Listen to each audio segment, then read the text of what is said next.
Ambassador Diane Miller sat straight-backed in her chair as the Galactic Council session dragged into its fourth hour. The massive chamber with its soaring crystal dome that revealed the stars beyond had once filled her with wonder. Now, after 15 years as Earth's representative, she saw only the political theater it truly was. The human proposal regarding resource allocation reform will be tabled until the next session, announced High Counselor Vexnar, his four eyes not even glancing in her direction. We must move on to more pressing matters. Diane clenched her jaw but kept her face neutral. This marked the 12th time in 3 years that the Council had pushed Earth's proposals aside.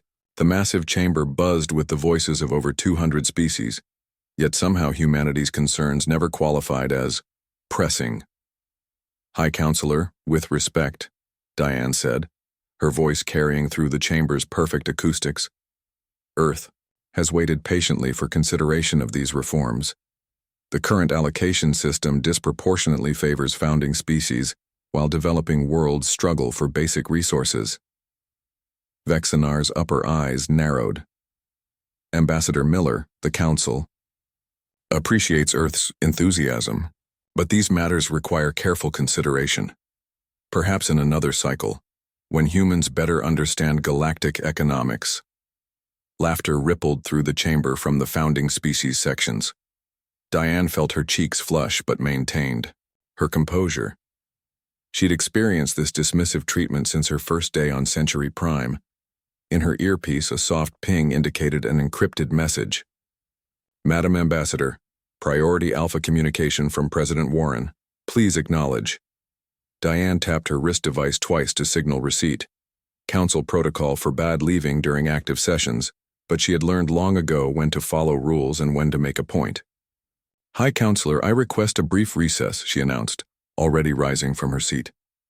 Ambassador Miller, the Council is not finished, Vexnar began.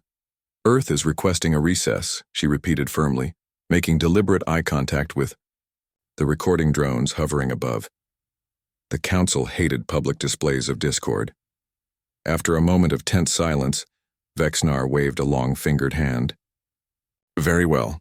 The Council will recess for 30 minutes. Diane strode from the chamber, her two aides falling in step behind her.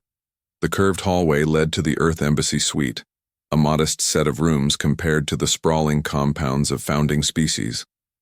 She nodded to the security team, all human by necessity after the accidental data breach by Council-appointed security 3 years ago.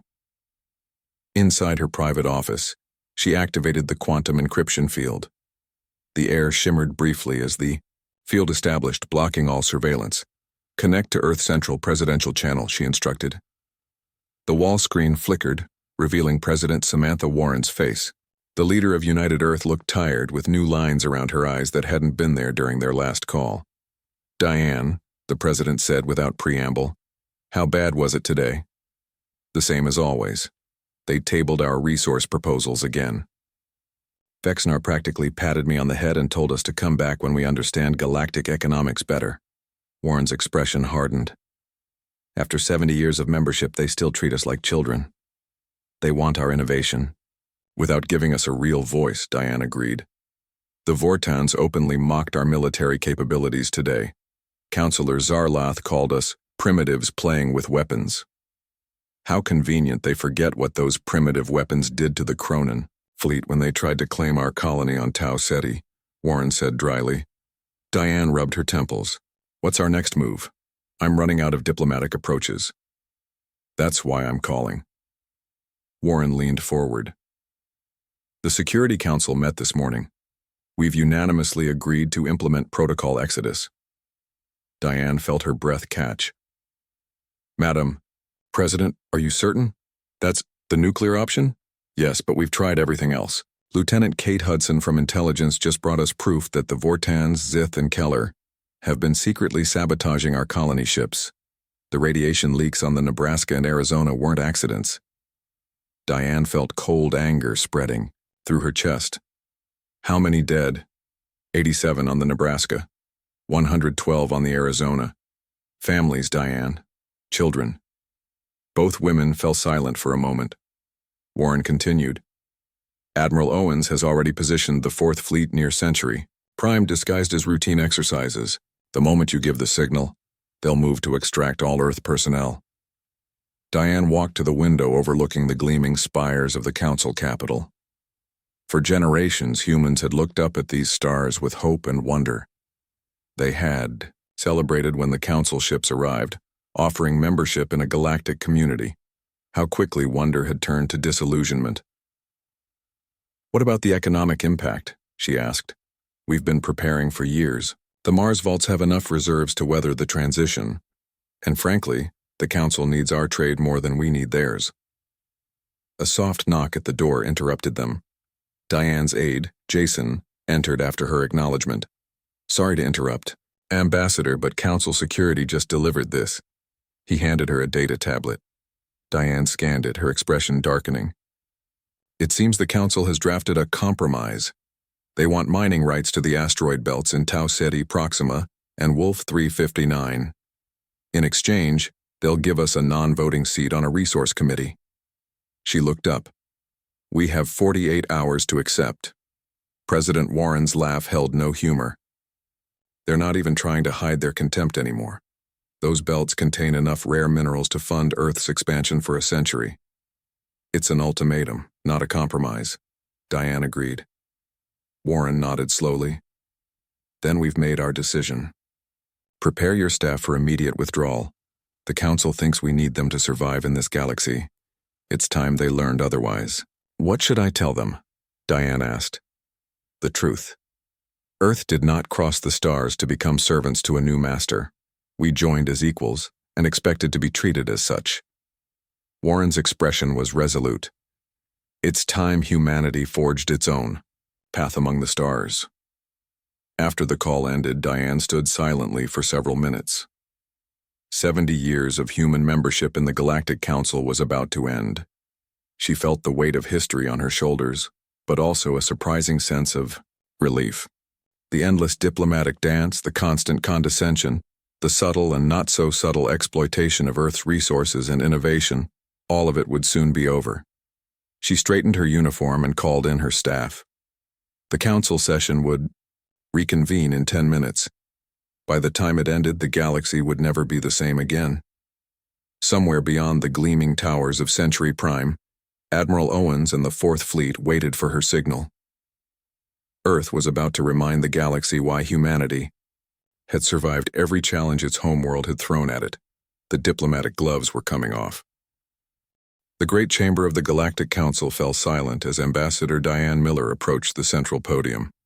The usual murmur of 200 species conversing in their native tongues died away. Something in the human ambassador's walk, purposeful, unrushed, almost predatory, caught their attention. High Counselor Vexnar tilted his elongated head. "Ambassador Miller, the Council recognizes Earth. Have you reviewed our generous compromise proposal?" Diane stood straight, her gaze sweeping across the chamber. Representatives from the oldest spacefaring civilizations looked down from their elevated positions. The newer species, like humans, occupied the lower tiers. The physical arrangement of the chamber had always been a not-so-subtle reminder of the hierarchy. "I have a statement from the President of United Earth," she announced, her voice clear and unwavering. She placed a small device on the podium. A holographic image of President Samantha Warren appeared, life-sized and solemn. "Esteemed members of the Galactic Council," the President began, "for 70 years humanity has participated in this body with good faith and earnest cooperation. We have shared our unique innovations, traded fairly, and defended Council interests alongside our own. Today, that relationship ends." A wave of whispers swept through the chamber. "Earth formally withdraws from the Galactic Council, effective immediately," President Warren continued. "Our diplomats are being recalled from all Council worlds. Council representatives on Earth and our colonies have 24 hours to depart. All trade agreements under Council jurisdiction are hereby suspended." The whispers turned to shouts of alarm. Vexnar banged his ceremonial staff for order, but the chaos only grew. Diane switched off the projection and faced the uproar calmly. Counselor Zarloth of the Vorton Imperium pushed his way to a speaking position. "This is absurd. Humans cannot simply leave the Council. There are procedures, treaties, obligations." All of which have termination clauses, Diane replied. Clauses. Your legal experts insisted upon believing humans would never dare use them. We have. Outside the council chamber, Captain Ryan Bennett of the Earth Defense Force ship Relentless received the coded signal he had been waiting for. His ship, officially present as a diplomatic escort, activated its defense systems. All teams, execute Exodus Protocol, he ordered from the bridge. Security teams to extraction points, communications, jam all council frequencies except our secured channel. Across Century Prime, human diplomats, scientists, merchants, and their families moved, with practiced efficiency toward predetermined gathering points. Many council species watched in confusion as humans packed up offices, closed businesses, and said brief goodbyes to alien colleagues. Back in the council chamber, the uproar continued. You cannot seriously expect us to believe Earth would isolate itself, said the Xerillian delegate, her translucent skin flushing with agitation. Your colonies would not survive without council protection. Diane smiled thinly. We've managed to survive on our own for most of our history. I think we'll manage. On her secure wrist device, Diane noted that 87% of Earth personnel had already reached extraction points. Captain Bennett's team was efficiently executing the plan that had been years in development. Dr. Alan Prescott, Earth's representative to the Galactic Science Academy, completed his final task. With a few keystrokes, he transferred all human research data from Council servers to Earth's secure database. Then, as instructed, he implemented the second part of his orders, removing Earth's technological contributions from shared systems. Across Council space, systems began to falter. The faster-than-light communication network, which relied on human quantum entanglement discoveries, experienced cascading failures. The automated defense grid protecting the Council core worlds flickered as human encryption algorithms were withdrawn. In Tuisor, the Council chamber, aides rushed to Vexnar, whispering urgently in his ear. His 4 eyes widened in alarm. "What have you done?" he demanded of Diane. "We've taken back what belongs to us," she replied. "Earth shared technology in good faith. That sharing is now revoked." Council Security Chief Drellmore burst into the chamber, flanked by armed guards. "The humans are evacuating en masse. They must be detained until the Council decides what?" Diane interrupted. "The Council has no authority over Earth citizens now. Any attempt to detain us will be considered an act of war." Drellmore stepped toward her. "You are making threats in the Council chamber?" "Not threats. Facts." Diane activated her communication device. "Bennett, status?" Captain Bennett's voice came through clearly. "All extraction teams in position, Ambassador. 93% of Earth personnel secured. We've encountered resistance at the Science Academy. Council forces are attempting to detain our scientists." Drellmore smiled, his sharp teeth visible. "You see? Your people will not be permitted to—" He fell silent as the chamber's massive view screen activated without authorization. It showed a live feed of Earth's 4th Fleet dropping out of faster-than-light travel just outside Century Prime's defense perimeter. 12 warships, led by Admiral Gregory Owen's flagship Determination, moved into defensive formation. "This is Admiral Owens of Earth Defense Force," came a stern voice over the Council's emergency channel. "Any attempt to detain Earth citizens will be met with appropriate force. We are here to ensure the safe departure of our people, nothing more." The Council chamber erupted into panic. Several delegates rushed for the exits. Others shouted accusations of human treachery and warmongering. Diane stepped away from the podium, making her way toward the Earth delegation's exit. Council guards moved to block her path. But Captain Bennett and a squad of Earth Marines appeared at the doorway, their presence making the guards hesitate. "Ambassador, your transport is ready," Bennett said, professional despite the tension. On Earth, Senator Frank Holt addressed an emergency session of the United Earth Congress. The massive chamber in New Geneva was packed, with billions more watching the broadcast worldwide. "For too long we have been junior partners in a system rigged against us," Holt declared. "Today we reclaim our independence among the stars. The evidence is clear. The Council has systematically exploited Earth while sabotaging our independent efforts." Screens around him displayed classified documents revealing decades of council manipulation, trade agreements that siphoned resources from Earth colonies, joint research projects where human innovations were claimed by senior council members. Worst of all, proof of deliberate attacks on human colony ships disguised as accidents. Baku. On Century Prime, Diane Miller stepped aboard the shuttle that would take her to Captain Bennett's ship. As the doors closed, she looked back at the gleaming council tower where she had spent 15 years fighting a diplomatic battle that could never be won. "Take us home, Captain," she said. "Earth is charting a new course now." In orbit above them, the Galactic Trade Commission was already in emergency session, as human merchants simultaneously closed their accounts and recalled their ships from alien ports. The economic shockwave was just beginning to spread. The diplomatic game was over. Now the galaxy would learn what humanity was truly capable of. Admiral Gregory Owen stood on the bridge of the Determination, watching as the last human shuttles departed Century Prime. His weathered face showed little emotion, but inside he felt a complex mix of relief and apprehension. Humanity had just made the boldest move in its 70 years of galactic citizenship. "All personnel accounted for, Admiral," reported his communications officer. "Ambassador Miller's shuttle is docking now." Owens nodded. "Begin withdrawal from Century Space. Set course for Sol system. Maximum speed."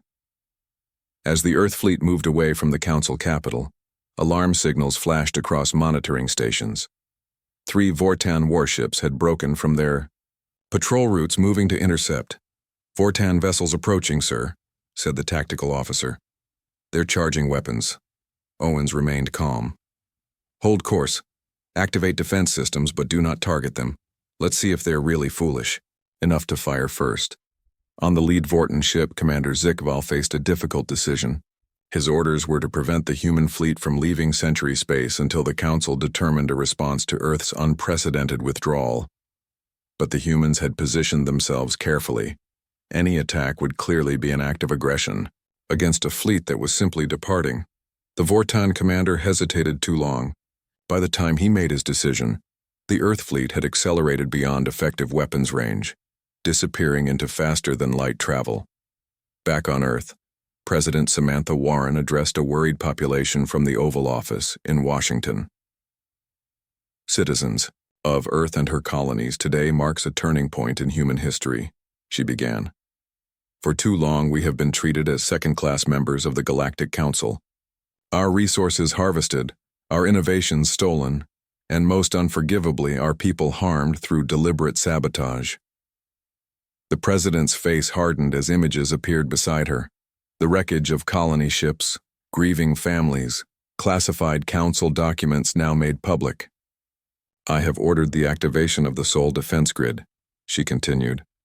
"From this moment forward, no non-human vessels may enter our solar system without explicit permission." Across the Sol system, massive defense platforms that had been built in secret over decades came online. Positioned strategically from Mercury's orbit to beyond Pluto, the network created an impenetrable shield around humanity's home system. On Jupiter's moon, Europa, the primary control center hummed with activity as Major Lisa Burton oversaw the grid's activation. "Defense grid at 100%, all sectors reporting ready," she informed the president through a secure channel. "We can now detect and intercept any vessel within 2 light days of Sol." President Warren nodded. "Thank you, Major. Now, we move to Phase 2, extraction of our people from joint research facilities." Major Burton's team had already begun coordinating the most challenging part of humanity's withdrawal, retrieving thousands of human scientists from research stations across Council space. At the Proxima Centauri Joint Research Facility, Dr. Alan Prescott arrived with a small security team. The massive station, orbiting Earth's closest stellar neighbor, housed over 300 human scientists working alongside alien researchers on various projects. "We have orders to evacuate all Earth personnel immediately," Prescott announced, to the station director, a Xerillian named Thala. The Xerillian's translucent skin pulsed with concern. "This is most unexpected, Dr. Prescott. Many critical experiments are in progress. Interrupting them could set research back by years. I understand, Prescott replied firmly. But Earth has withdrawn from the Council. Our scientists are coming home. As human researchers packed essential data and personal belongings, alien scientists watched in confusion and dismay. Many had formed genuine friendships and professional relationships with their human colleagues. A young researcher approached. Prescott, sir, what about our work on the Andorian plague? We're close to a breakthrough that could save millions. Download all your research data, Prescott instructed. Earth will continue the work independently. As the evacuation proceeded, news spread across Council space. On the Galactic Trade Exchange, markets plunged as investors panicked. Human businesses had been integrated into numerous supply chains across thousands of worlds. Their sudden withdrawal created immediate shortages of key goods and technologies.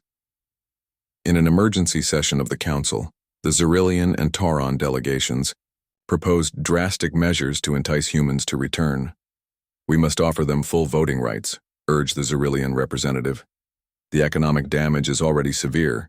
If this continues, dozens of systems will face critical shortages. The Vortan delegation objected strongly. We cannot reward their defiance. The humans must be taught that leaving the Council has consequences. As the Council argued, they received alarming reports from across their territory. Systems that relied on human technology were failing. The faster-than-light communication network operated at only 30% capacity. Medical facilities lacked crucial supplies normally provided by human pharmaceutical companies.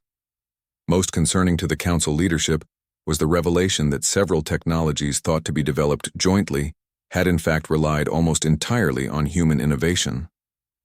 Without human engineers to maintain these systems, they began to degrade.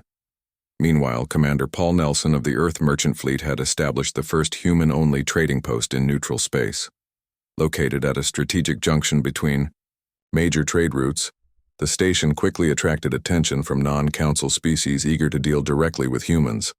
We offer fair terms and honest prices, Nelson told the captain of a merchant vessel from the Orion Confederacy, a group that had refused Council membership decades earlier.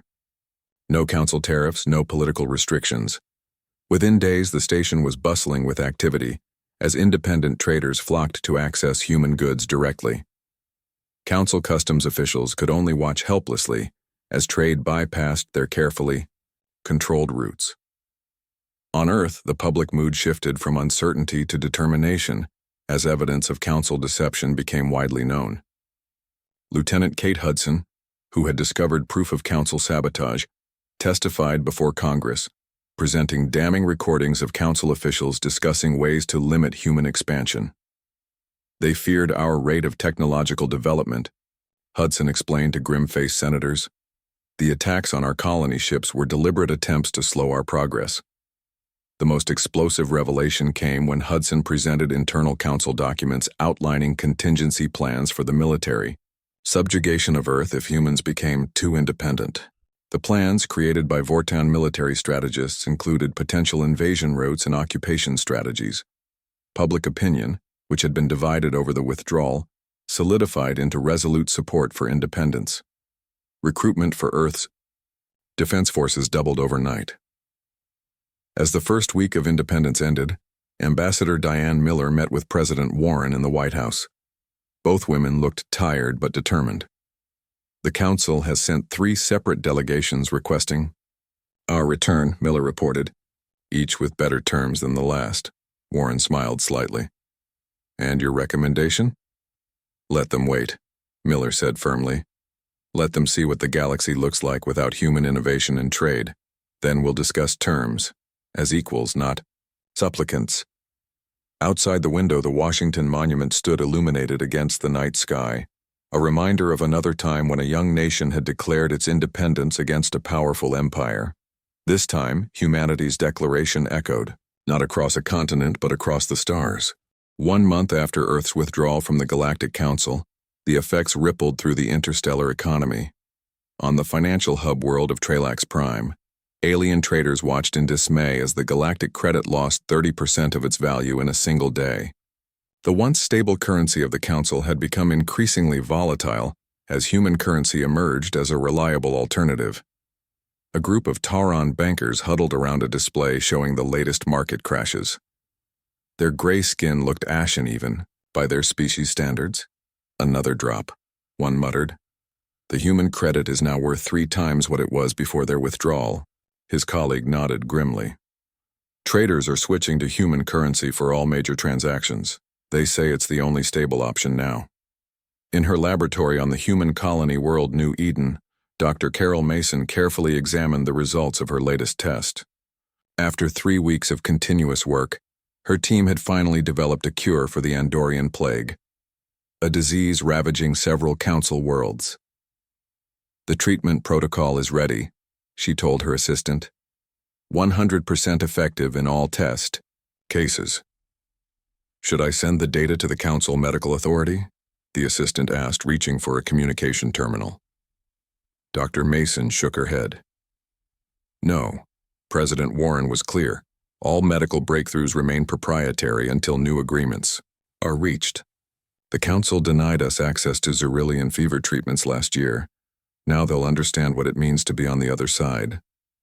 Across human-controlled space, 27 colony worlds held simultaneous ceremonies to sign the charter of the Human Confederation, a new political entity independent of council oversight. On the oldest human colony, Mars, Governor Peter Ellis signed the document with a flourish as millions watched. We stand together, Ellis declared, not just as Earth and her colonies, but as equal partners in humanity's future among the stars. The signing ceremonies were broadcast across all council frequencies, a deliberate message to the galactic community. Humans were not retreating from the stars, but advancing on their own terms.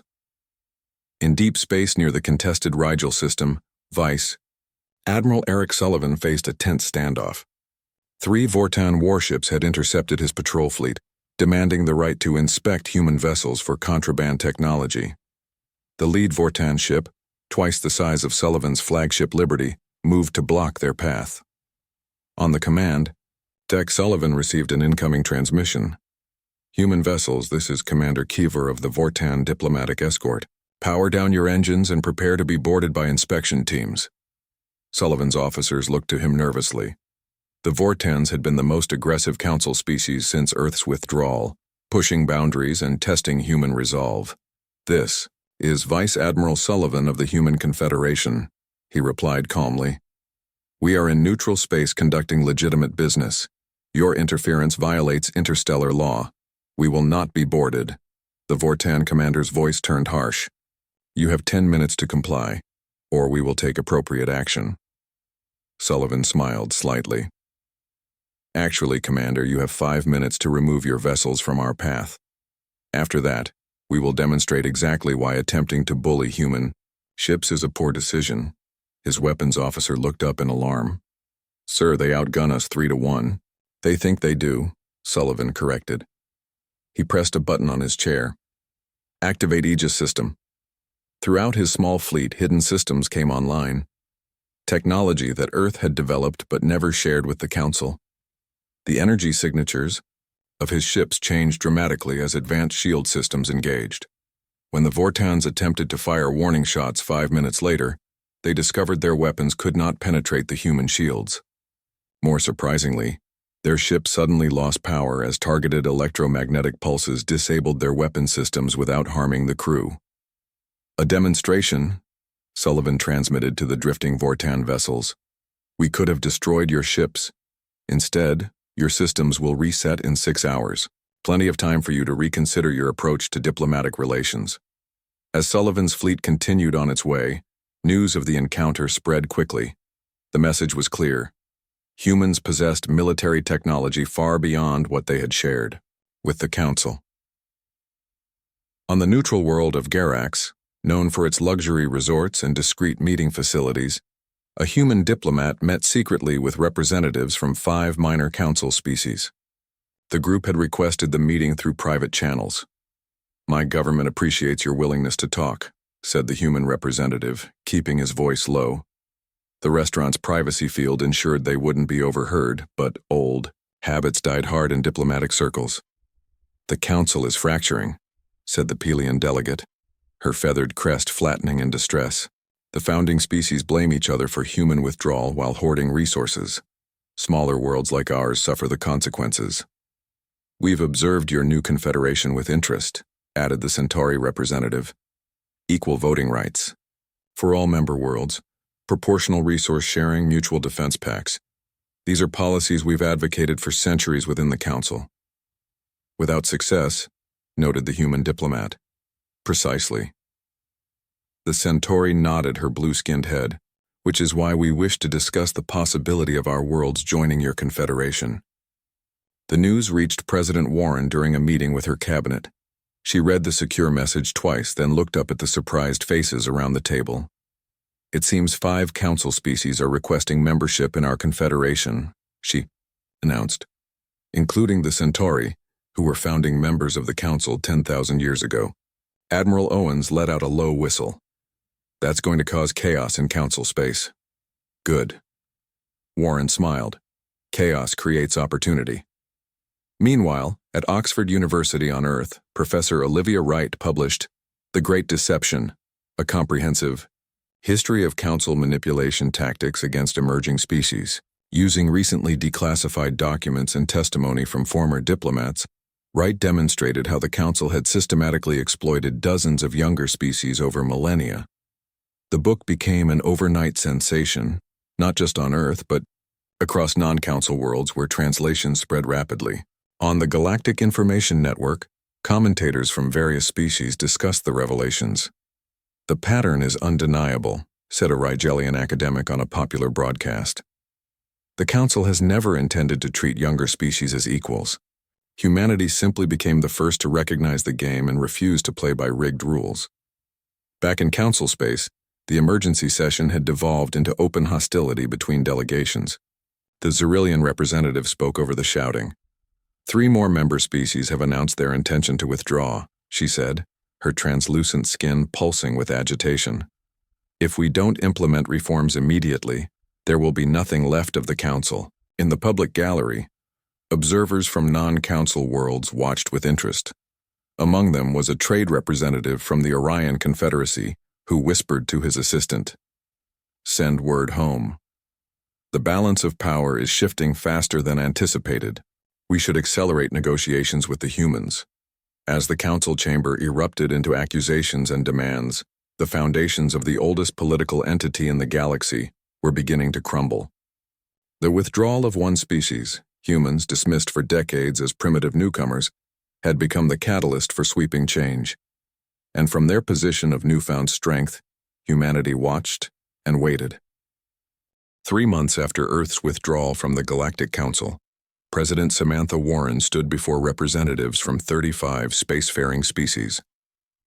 The Grand Hall in New Geneva gleamed with natural light streaming through its crystal dome. The atmosphere was charged with anticipation. "Today, we forge a new path among the stars," Warren declared, her voice steady and clear. "The Human Confederation Charter is not just for humans. It is for all species who believe in true equality, fair trade, and mutual respect." She held up a simple document, bound in traditional paper, a deliberate contrast to the Council's elaborate digital protocols. "This charter has 3 core principles," she continued. "First, all member worlds have equal voting rights, regardless of how long they have been spacefaring. Second, resource allocation is proportional and transparent with no hidden taxes or fees. Third, mutual defense is guaranteed for all members, with no distinctions between core and peripheral worlds." In the audience, ambassadors from 7 former council species nodded in approval. They had been the first to request membership in the new confederation, causing unprecedented political chaos in council space. The Xerillian ambassador Thela rose to speak. Her crystalline voice carried across the chamber. "For 10,000 years my people helped found and lead the council. We believed in its purpose. But over millennia, that purpose became corrupted by those who sought power over cooperation." Her translucent skin pulsed with emotion. "Today we choose a new beginning. The Xerillian worlds unanimously vote to join the Human Confederation. One by one, Representatives from each species cast their votes. All 35 voted to ratify the charter. As the final vote was recorded, the hall erupted in applause. In orbit above Earth, ships from all member species illuminated their external lights in celebration, creating a dazzling display visible from the planet below. On the Council capital of Century Prime, the mood was very different. The once unified Galactic Council had split into 3 competing factions. The reformist faction, led by the Taurons, pushed for immediate changes to match the Confederation's policies.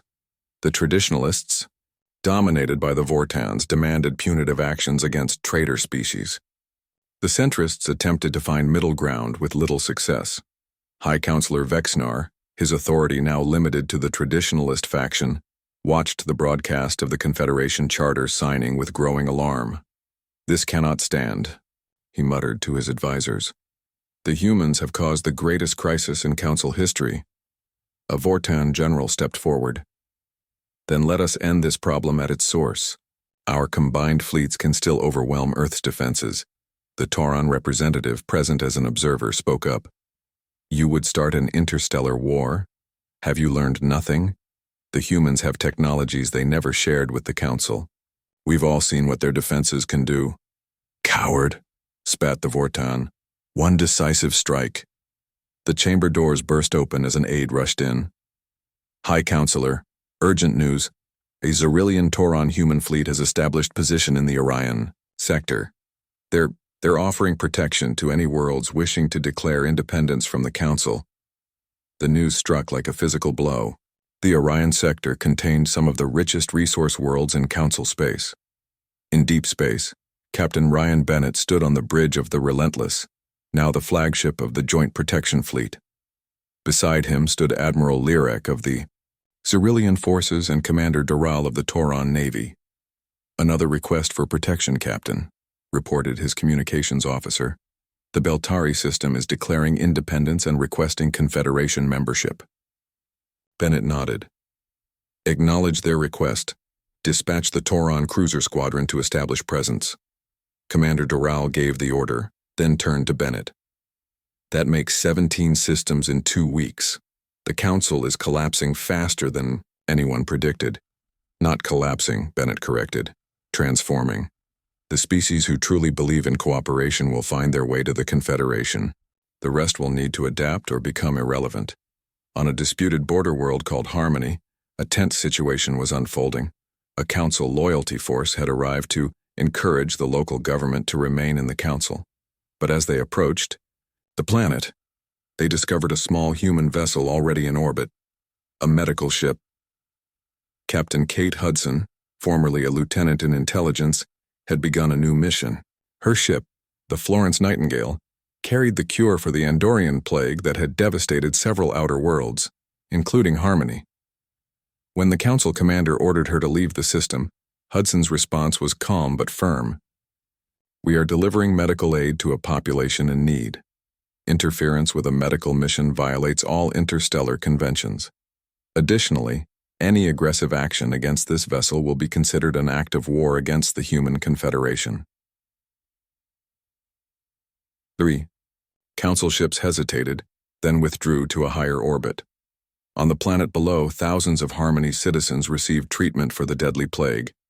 When the planet voted to join the Confederation 3 days later, there was little the Council could do. Back on Earth, Ambassador Diane Miller prepared for an unexpected journey.